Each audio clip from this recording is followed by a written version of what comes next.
몇 사람 죽였습니까? 10만 명 죽였습니까? 아니면 10,000명 죽였어요? 1,000명 죽였습니까? 100명 죽였어요? 10명 죽였습니까? 독재하기 위해서. 아니, 1명 죽였어요? 외국에서는요, 이런 큰 변화를 만들어내려면은 세상이 뒤집어집니다. 혁명이라는 게 보통 100만 명 단위로 사람이 죽습니다. 그래도 성공을 못해요.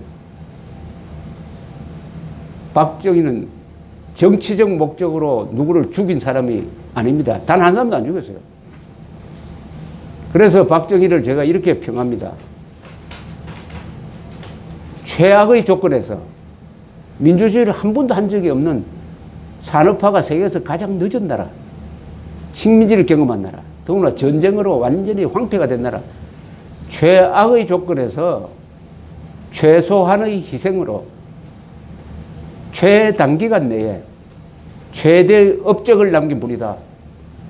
이렇게 설명합니다. 최악의 조건에서 최단기간 내에 최소한의 희생으로 최대의 업적을 남긴 사람입니다. 그것이 가능하도록 한 것은 이승만 대통령이 깔아놓은 기반이 있었습니다. 여기에 이의가 있습니까? 제가 지금 설명드린데 그 틀렸다고 생각되시는 부분이 있습니까? 그러면은 우리는 이승만은 20세기에 10대 지도자 중에 한 사람입니다. 이승만, 박정희를 가졌다는 것은 우리의 행운이고 또 우리가 자랑해야 될 겁니다. 자랑. 좋은 인물을, 위대한 인물을 가진다는 것은 우리 민족의 자랑 아닙니까? 이순신을 자랑하듯이, 세종대왕을 자랑하듯이 이승만과 박정희를 자랑해야 합니다. 그런 교육을 시켜야 합니다. 모르는 후손들한테 가르쳐야 합니다. 주황산과 같은 근사한 산이 있다. 종묘와 같은 근사한 건물이 있다. 유네스코에 등재되었다. 그래서 자랑이다. 그건 맞습니다. 그런 건물, 유적도 자랑거리지만은 우리 민족을 행복하게 만든, 그리고 우리 민족만 행복하게 만든 게 아니고 새마을운동이라든지 중화공업 건설이라든지 수출 입국 정책이라든지 좋은 발전 모델을 만들어 가지고 개발도상국들이 배우려고 하는 교과서를 만든 사람. 그래서 박정희 덕분에 다른 나라도 발전한다. 우리 민족을 넘어서 인류 전체를 행복하게 만든 분입니다. 박정희는, 이승만 박정희는. 그런 점에서 슈바이처만 위대한 게 아니에요. 박정희 개발 모델을 따라가서 굶주림을 극복한 사람들이 아마 세계에서 수천만 명 될 겁니다. 그 혜택을 누리는 사람들이. 그러니까 위대한 인물은 많은 사람들을 행복하게 하니까 우리가 박정희의 성공 비결을 배우고 우리만 알 게 아니라 후손들한테 전해주고 외국 사람들한테 전해주고 이렇게 하는 것이죠. 그런데 한국에서 알아주지 않는다. 딸은 누명을 씌워서 감옥에 보내고 100주년 맞은 사람한테 기념우표, 요만한 기념우표 못 만들도록 한다. 이건 부도덕한 게 아닙니다. 배은망덕입니다, 이게. 배은망덕. 이런 짓을 하면은 죄를 안 받겠습니까? 죄를 안 받겠습니까? 어떤 근사한 가문이 있습니다. 세계가 우러러 보는 명문 집안이 있어요. 그런데 종손이라는 자가 맨날 돌아다니면서 자기 조상 욕하고 있습니다, 지금. 조상 욕하고 있어요. 세계가 알아주는 명문인데 이 종손은 할아버지 욕하고 아버지 욕하는 게 업입니다, 그냥. 그럼 그 종선이 잘 될까요? 대한민국이 정부가, 물론 현재는 이 정권이죠. 정권과 그 정권을 지지하고 정권을 만들어낸 한두 사람이 아니죠. 다수 세력이 자기 조상 욕하는, 위대한 일을 한 명문의 조상을 욕하는 종손 꼴이 되고 있습니다. 저는 책임이 없을까요? 여러분은 책임이 없을까요? 있습니다. 그런 행패를 왜 두고 보느냐? 왜 두고 보느냐? 구미에서 가니, 고향이 구미에서도 가니까 거기에 뭐 기념행사 하는 걸 방해하는 사람들이 있답니다. 그 고향에. 그런 걸 두고 보면 어떻게 합니까? 혼을 내야죠. 혼은 누가 냅니까? 법을 어기면 경찰이 와서 혼을 내지만 그 사람도 집안이 있을 거 아닙니까? 그럼 못된 짓 하는 사람. 기념관에 불 지르고, 기념관이 아니라 생가에 불 지르고 하는 이런 사람. 대한민국이 망한다면은 부지런한 사람이 없어서 망하는 게 아닙니다. 머리 좋은 사람이 부족해서 대한민국 절대 안 망합니다. 착한 사람이 모자라서 대한민국 안 망합니다. 어떤 사람이 부족하면 나라가 망하느냐? 용감한 사람이 부족하면 나라 망합니다. 용감한 사람이 없어서 항상 나라는 망합니다. 용감한 사람. 악인을 두고, 악당을 눈앞에 두고 화를 내지 않는 사람. 악당 앞에서 겁내는 사람. 피하는 사람. 이런 사람들이 국민 다수가 되어버리면 그 나라는 망합니다. 지금 김정은이는 대한민국을 그렇게 볼 겁니다. 대한민국 잘 사는 거 잘 안다. 그러나 대한민국에는 용감한 사람이 누가 있느냐? 핵무기 가지고 남한의 종북 세력 있으니까 요걸 두 개를 잘 결합시키는 전략을 펴면은 한국의 지금 지도층이라고 하는 사람들 다 외국으로 도망갈 거다. 전쟁이 나면은 이스라엘에서는 외국에 있던 사람들도 나라를 지키기 위해서 들어오는데 한국에서는 겁만 주면은 돈 있는 사람, 머리 좋은 사람 다 외국으로 도망갈 거다. 먹어 치울 자신이 있다. 이렇게 생각하고 있는데 그게 거짓말입니까? 더구나 최근에 문재인 대통령이 중국에 가서 중국에 대해서 하는 행동을 딱 보면은 이런 생각이 듭니다. 이승만 대통령은 가장 가난한 나라에 전쟁을 치룬 피폐한 나라에서도 세계를 상대로 싸운 사람입니다. 이승만을 제일 두려워했던 것은 김일성, 모택동, 스탈린입니다. 그리고 비록 미국으로부터 도움을 받았지만은 한 번도 미국 대통령한테 지금 문 대통령처럼 자세를 낮춘 적이 없는 사람입니다. 이승만은. 1954년에 이승만 대통령이 미국을 방문해서 아이젠하워 대통령하고 회담을 합니다. 아이젠하워 대통령이 이렇게 부탁을 해요. 한미일이 협조를 해야 공산주의를 막을 수 있다. 그런데 한국과 일본이 국교도 없는 상태에서 이런 식으로 계속 갈등을 하면은 우리가 곤란하다. 그러니까 부탁하는데 일본과 수교, 국교 정상화를 좀 해줬으면 좋겠다. 이렇게 부탁을 합니다. 그러니까 이승만 대통령이 뭐라고 하느냐. 내가 살아있는 동안 일본과 국교 정상화 없습니다. 이런 이야기 해버려요. 사실은 좀 지나친 이야기죠. 아이젠하워 대통령이 화가 나서 회담하다가 말고 화가 나서 방을 나가버립니다. 나가는 아이젠하워 대통령 등을 향해서 이승만 대통령이 한국말로 이렇게 소리 질렀다고 합니다. 저런 고얀 놈이 있나고. 그거는 다행히 통역을 안 했대요. 그 옆에 있었던 사람이 그렇게 적응하고 있습니다. 나이는 이승만 대통령이 15살이 많아요. 아이젠하워 대통령은 2차 세계대전 때 연합군 사령관으로서 미국 역대 대통령 중에서 가장 인기가 있었던 사람입니다. 그러니까 옆에 있던 장관들이 당황해가지고 아이젠하워 대통령을 설득을 해가지고 다시 회담장으로 복귀시켰습니다. 회담을 다시 하려고 하니까 이번에는 이승만 대통령이 딱 일어서더니 시계를 보면서 내가 지금 기자회견 시간이 다 됐는데 기자회견 준비도 있고 하니까 난 나가겠다 해서 나가버렸습니다. 그래도 미국이 고마운 나라인 게 그렇다고 해가지고 이승만 대통령 괴롭힌 게 아니고 합의를 해가지고 한국에 대해서 뭐 몇 억 달러 준다는 합의를 하나 만들어냈어요. 그때 이승만 대통령은 왜 일본과 수교해서는 안 된다고 생각했을까요?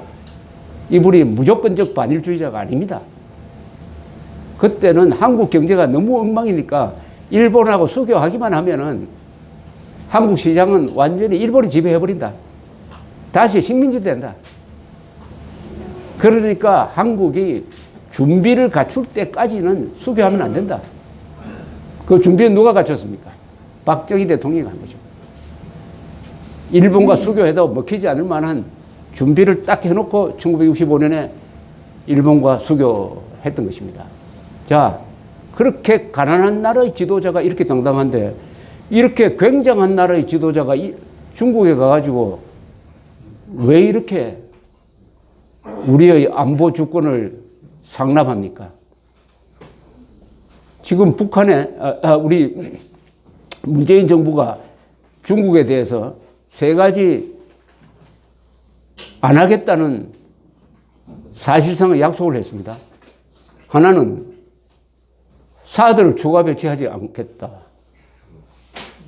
지금 성주에 있는 사드로는 서울을 막을 수가 없어요. 부산 정도만 막습니다. 아니 그러면 사드 추가 배치 안 하겠다. 그건 미국이 하는 겁니다. 성주에 배치한 사드는 우리가 돈 들여가지고 사온 게 아니고 미국 사람들이 우선 미군 기지 지키기 위해서 미국 돈으로 들여온 겁니다. 추가 배치 안 하면요. 그럼 미국 사람이 이렇게 생각할 겁니다. 평택 기지는 누가 막나? 우리는 그러면 2,500만 수도권은 북한이 쏘는 핵미사일로부터 막을 방법이 없어요. 사드 추가 배치하지 않으면. 김정은은 기분 좋을 겁니다. 아니, 문재인 정부가 들어서더니까 수도권을 방어하는 사드를 몇 개나 들어올 줄 알았는데 안 하겠다고 해버린다. 그럼 완전히 이거 수도권은 우리의 인질이다. 이 약속을 왜 중국에 합니까? 중국에 약속한 거지만 사실은 이거는 김정은에게 한 거예요.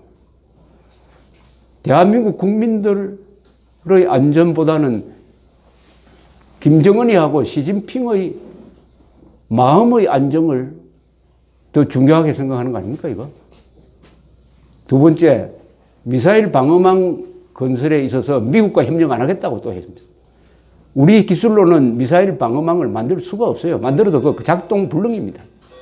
미국의 정보가 들어오지 않으면은 미사일을 어디서 쏘는지 알 수가 없단 말일까요? 미국과 협력 안 하겠다고 합니다. 이것도 시진핑이 아니라 김정은이가 좋아할 일입니다. 그 다음에 한미일 군사동맹 관계를 강화하지 않겠다. 여러분, 한미일 군사동맹 관계는 이미 작동하고 있습니다. 한국과 미국은 한미동맹이고 미국과 일본이 또 안보동맹입니다. 그러니까 미국을 가운데로 해가지고 한미일 군사동맹 관계예요. 더구나 북한군이 다시 쳐들어온다면은 우리를 도와줄 나라는 일본입니다. 미국과 일본입니다. 특히 일본이에요. 일본에 7개 미군 기지가 있는 거 아시죠? 해군 공군기지입니다.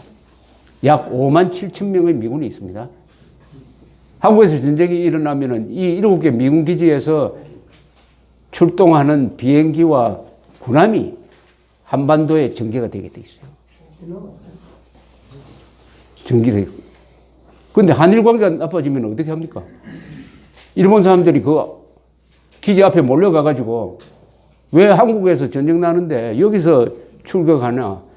그러면은 북한 우리를 핵으로 칠 거 아니냐? 못한다. 들어놓아 버리면 어떻게 합니까?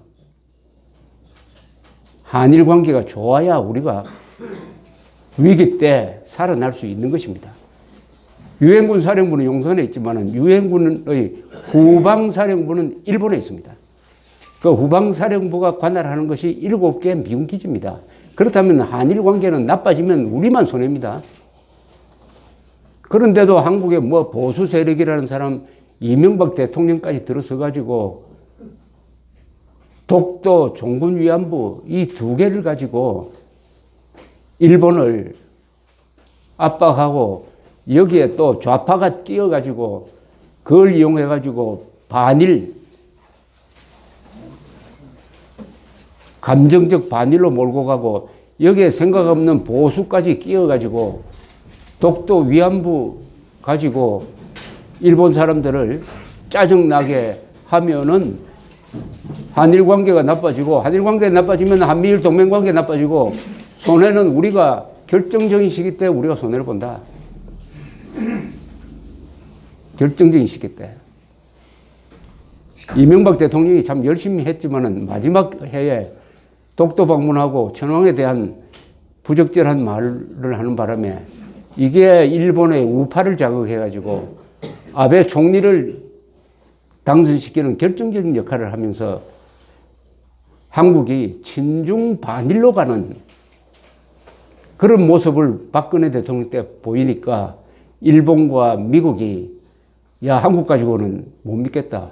일본, 미국이 협력을 더 강화해야 이게 중국과 북한을 막을 수 있겠구나 하는 그런 식으로 갔다는 것은 참으로 안타까운 일인데 문재인 대통령이 들어서 가지고 그 노선을 더 강화하고 있습니다. 지금까지 말씀드린 대한민국의 발전의 조건을 요약을 하면은 6개가 있습니다. 제일 중요한 것은 우리 헌법에 적힌 대로 한반도에서 유일한 합법 국가는 대한민국입니다. 북한은 우리 헌법에 의하면 헌법 제3조에 우리의 영토를 강점하고 있는 불법 집단입니다. 우리는 북한을 권력 집단으로는 인정하고 대화도 하지만은 북한을 국가로 인정하지는 않습니다.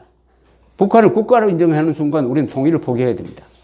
북한 또한 대한민국을 국가로 인정하지 않습니다.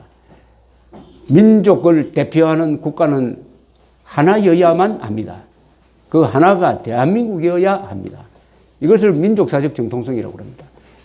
그런데 이 문재인 정부는 1948년 8월 15일 건국을 인정할 수 없다 라고 나오면서 내년을 건국 70주년으로 기념하지 않고 상해 임시정부 수립 100주년으로 기념하겠다고 합니다. 대한민국을 건국 정당한 정통성 있는 국가로 인정 안 하겠다는 거죠. 대한민국 대통령이 대한민국을 인정하지 않는다면 그러면은 문재인 대통령은 지금 상해 임시정부 대통령입니까? 이런 자가당착을 지금 하고 있습니다. 그 다음에 대한민국 정체성이 4개가 있습니다. 반공, 자유, 민주, 법치. 문재인 정부는 촛불혁명을 한다면서 이 4개를 다 부정하거나 훼손하고 있습니다. 그 다음에 한미동맹. 한미동맹도 이런 식의 친중 외교 노선을 펴면은 균열이 가고 아주 위태롭게 될 것입니다. 즉, 이 정부가 하고 있는 것은 대한민국이 오늘날 이렇게 근사한 나라를 만들도록 한 6개 조건을 다 무너뜨리든지 바꾸는 일을 촛불혁명이라는 이름으로 하고 있습니다. 이건 진짜 혁명입니다. 그런데 혁명을 하겠다고 하면 어떻게 되느냐? 우리나라 헌법에는 혁명을 해도 좋다는 조항이 하나도 없습니다. 혁명은 불법입니다. 쿠데타, 내란, 혁명 다 같은 말입니다. 헌법을 부정하니까요. 촛불혁명은 되고 군사혁명은 안 됩니까? 둘 다 안 됩니다. 촛불혁명이든 군사혁명이든 민중혁명이든 다 불법이에요. 그런데 대통령이 노골적으로 촛불혁명 정권이다. 국무총리는 공무원은 촛불혁명을 수행하는 도구가 되어야 한다. 이런 이야기를 하고 있습니다. 그렇게 해도 한국의 언론과 야당이 제대로 지금 대응을 하지 못하고 있는 상태에서 나중에 헌법 개정을 통해서 공식적으로 한국의 국가 정체성을 바꾸려는 이런 시도가 일어나지 않을까 상당히 경계가 되는 것입니다. 대한민국은 지금 단계가 어느 단계냐?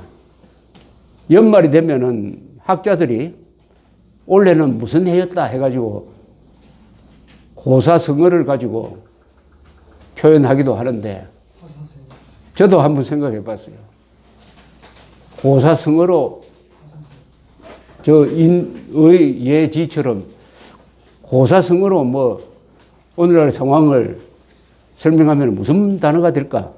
두 단어가 생각났습니다. 하나는 고립무원, 또 하나는 항룡유회. 고립무원, 북한입니다. 북한은 고립무원이 되어버렸습니다. 고립무원, 혼자 서 있어도 도와주는 사람이 없다는 뜻 아닙니까? 고립무원. 그동안 북한은 핵미사일 개발에 열중하면서 경제를 다 망가뜨려버리고 배급체제는 거의 마비되면서 북한에 시장이 많이 생겨가지고 북한 사람들은 지금 배급으로 먹고 살지 않고 시장에서 물건 사고 팔아가지고 먹고 삽니다. 북한이 상당 부분 시장 경제가 되고 말았습니다. 그러니까 북한에 대한 제재를 해도 북한 주민들한테는 별로 영향이 없어요. 북한 노동당하고 김정은은 타격을 받습니다. 그런데 트럼프 대통령이 들어서 가지고 북한이 장거리 미사일 개발해가지고 미국 본토를 위협하는 것은 절대로 허용하지 않는다. 필요하면은 폭격하겠다. 이렇게 나옵니다. 동시에 군사적 조치로 이 문제를 해결하기 전에 다른 수단이 있다. 제재를 최대한 해보겠다. 해서 지금 북한에 대한 제재가 본격적으로 시작됐습니다. 과거의 제재와 다릅니다. 이거는. 또 세계 여러 나라가 다 참여하고 있습니다. 중국까지도 기름은 대주지만은 다른 것은 상당히 차단하고 있습니다. 이 효과는 시간이 갈수록 북한 집권 세력에 가해지게 될 것입니다. 이렇게 되면은 북한의 집권 세력 안에 내분이 일어나가지고 한국에 11.6 사건 일어났던 것처럼 김정은이가 제거되든지 궁중 쿠데타가 나든지 하는 가능성도 점점 높아지고 있습니다. 세계와 북한의 대결입니다. 미국과 북한의 대결이 아니고 세계 전체가 북한 저거는 안 되겠다. 손봐야 되겠다. 저거는 나라도 아니고 테러 집단이고 반인류 범죄 집단이다. 이렇게 규정을 했습니다. 고립무원입니다. 시간은 우리 편입니다. 그런데 대한민국도 지금 문제다. 한국도 탄핵 사태를 거치면서 대한민국의 성공 조건을 지금 무너뜨리려고 하는, 바꾸려고 하는 이 정권이 들어섰다. 대한민국도 똑같은 시기에 위기를 만났어요. 어떻게 보면 남북한이 누가 먼저 망하느냐 경쟁하고 있는 것 같습니다. 남한에서 일어난 일을 저는 항룡유회라고 합니다. 항룡유회. 주역에 나오는 말인데 용에 빗대가지고 한 나라의 발전을 설명하는 거죠. 용이 첫 단계는 잠룡입니다. 용의 모습을 드러내지 않고 숨어서 실력을 기릅니다. 자신이 있으면 용의 모습을 드러냅니다. 그것을 현룡이라고 그러죠. 그 다음부터 좀 달리기 연습을 하다가 세 번째 단계에서는 날아오릅니다. 비룡. 우리는 1950년대에 잠룡이었고 60년대에는 현룡이었고 70년대부터 비룡 단계에 들어간 거죠. 중화공업을 건설하면서 본격적으로 날아올랐습니다. 한 나라가. 서울올림픽도 성공적으로 하고 이렇게 해서 오늘날 대한민국과 같은 나라를 만들었으니까 비룡 다음 단계가 뭐냐? 그걸 항룡이라고 그럽니다. 항룡. 항룡은 무슨 뜻이냐? 하늘 끝까지 닿았다는 겁니다. 용이 올라가지고 이제 하늘 끝까지 닿았으니까 더 오를 데가 없어요. 그러면은 후회를 하게 된다. 항용 단계에 들어가면은 더 오를 데가 없으니까 이제 내려갈 길밖에 없습니다. 유회, 후회한다. 바로 항용 유회가 한국이 아니겠느냐 이렇게 생각합니다. 이게 무슨 뜻이냐 하면 이렇습니다. 사람이 잘 살게 되면은 교양을 갖추고 분별력을 갖추고 애국심도 가지고 봉사정신도 갖고 교양을 갖추어야 되는데 인간이란 것이 그렇게 만들어지지 않았어요. 사람은 어떤 존재냐? 영국에 누가 이런 이야기를 했습니다. 인간이라는 존재는 가난을 이기는 사람이 100이라면은 풍요를 이기는 사람은 한 사람도 안 된다. 사람은 가난을 닥치면은 악착같이 노력해가 그 가난을 이기지만은 풍요를 누리게 되면은 다 풍요라는 것의 달콤한 맛에 빠져가지고 인간이 게을러지고 타락하게 되고 이기심이 많아지고 불평불만이 생기게 된다. 풍요를 이기는 사람은 한 사람도 안 된다. 바로 대한민국입니다. 바로 젊은 사람들. 대한민국 어려움을 여기 계신 분들이야 다 몸으로 때워서 이런 나라를 만든 분이지만은 여러분들이 만든 이 부와 제도와 근사한 나라를 공짜로 누리고 있는 사람들은 고마움을 모르죠. 그래서 이런 나라를, 이런 대한민국을 뭐라고 부릅니까? 헬조선이라고 해요. 헬, 지옥이라는 뜻입니다. 대한민국이 지옥이랍니다. 헬조선. 헬조선이라고 부르짖는 자들이 촛불을 들고 결국 이 정권을 탄생시키는 핵심적 역할을 했습니다. 그런데 우리 친구끼리 만나면은 뭐라고 하는지 아십니까? 어느 날 자리에 미국에 살다가 온 사람이 야, 미국보다 여기가 훨씬 낫다. 4개가 더 낫다. 안전하다. 대중교통수단 참 좋다. 그리고 병원 이용하기가 이렇게 좋을 수가 있느냐. 등등. 그래서 그 친구 이야기가 한국은 천국 다음에 한국이다. 천국 다음에 한국이 맞습니까? 헬조선이 맞습니까? 어느 쪽이 맞습니까? 천국 다음에 한국 아닙니까? 이 정도면. 헬조선은 거기 뭐가 하나 빠졌죠. 헬북조선이라 해야 되는 거 아닙니까? 근데 헬북조선이라고는 안 해요. 대한민국 욕하는 사람들은 북한 정권 욕 안 합니다. 사람이 아마 이게 2개를 다 욕하기가 어려운 모양이에요. 하나만 욕하게 되어 있는 모양이에요.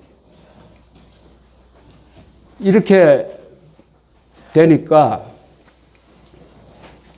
북한 핵 문제가 저렇게 우리를 위협하는데도 놀라지도 않고 준비하지도 않습니다. 일본은 준비하고 하와이까지도 대피 훈련하는데 한국은 안 합니다. 왜 안 합니까? 이런 생각 갖고 있는 거 아닙니까? 설마 김정은이가 속였나?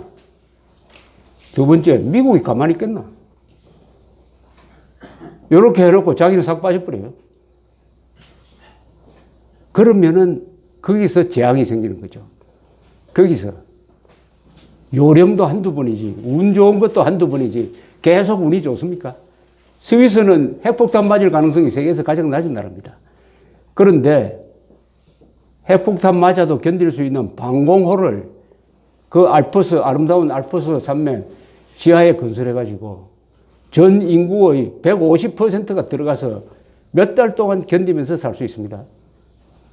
그러면은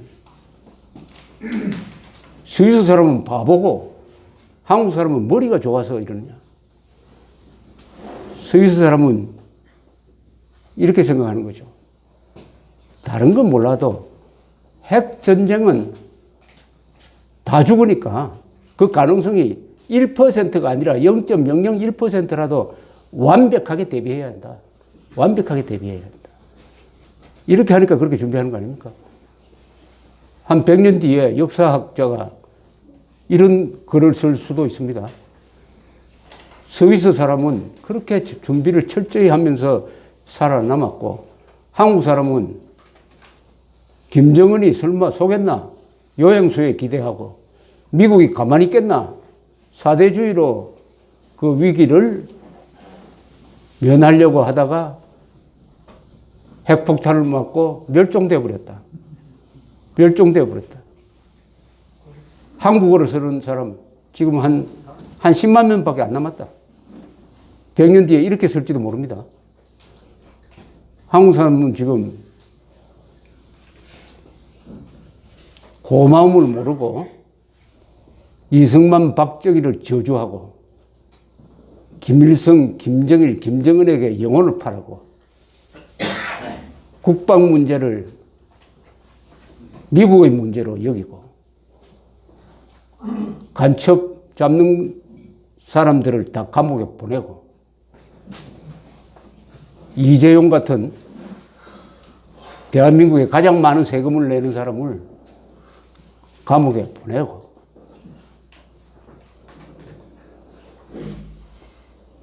광우병 선동해가지고 국민들을 속이는데 앞장선 사람들, 천안함 폭침이 북한 소행이 아니라고 하는 사람들, 이런 사람들이 똘똘 뭉쳐가지고 촛불을 들고 해가 국민이 뽑은 정권을 무너뜨리고, 즉 선동으로 세계 역사상 선동으로 정권이 무너진 최초의 사례일 겁니다.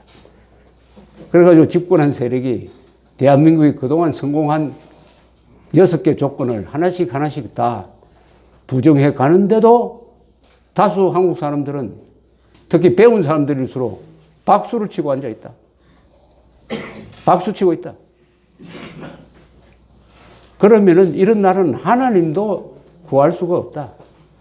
하나님도 구할 수가 없다. 고마움도 모르고, 공짜 좋아하고, 역사도 모르고, 세상에 이런 나라를 만든 박정희 100주년에 우표 한 장 못 만들고 동상 못 만들게 하는 이런 국민들이 1인당 국민소득이 10만 달러가 되어도 평균 수명이 100세를 넘겨도 과연 문명인으로서 존재할 가치가 있느냐? 아니다. 이런 사람들은 다시 150년 전으로 돌아가서 조선조에서 사는 게 제 격에 맞다. 한국 사람들은 지금 자기들 실력으로 이렇게 잘 산다고 착각한다. 천만의 말씀. 한국인의 국민 평균 실력이면은 말레이시아 정도로 사는 것도 감사해야 된다. 왜 이렇게 잘 사느냐? 그것은